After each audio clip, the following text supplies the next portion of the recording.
Sir नाई pregnant जो अच्छे यहीटा कथा सी कहते आज्ञा सर एटा मोर नुह बोली कि से कहते ए महिला जनक एबे गर्भवती अछंती डेलीवरी हेबा पई आ 5 मास अछि किंतु दुखर कथा जे ए महिलांकर स्वामी एबे कहउछंती ए छुआ मोर नुह तू जाहाको कथा होचु तार हाँ आज्ञा एमिति किछि घटना घटिछि ए महिलांक जीवन रे। मोबाइलटा पाइले से दिन राति रे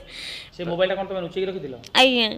तुम क्या सहित कथा हो माने से जे देइथिले मोबाइल से पिल्ला सहित मु माने एमती कथा हुए महिलांक कहिबा अनुसार ता भाणीजीर दियर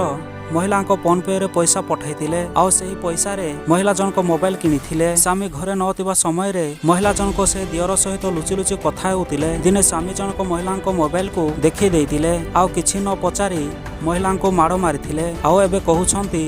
मु तुमको छाड़ी देबी ए छुआ मोर नुह तू जाहाको कथा होचु तार मोबाइल को लेकिन सी बर्तमान कहते से पिला सहित कथबार्ता हो पिला सहित संपर्क अच्छी सी मुझे रखी छाड़देवी एमती सी कहते। महिला को डेलीवरी हेबा पई आ 5 मास अछि एपर परिस्थिति रे एमिति किछि कहिबा केते दूर जे ठीक आपण माने कमेंट माध्यम रे कमेंट करंतु।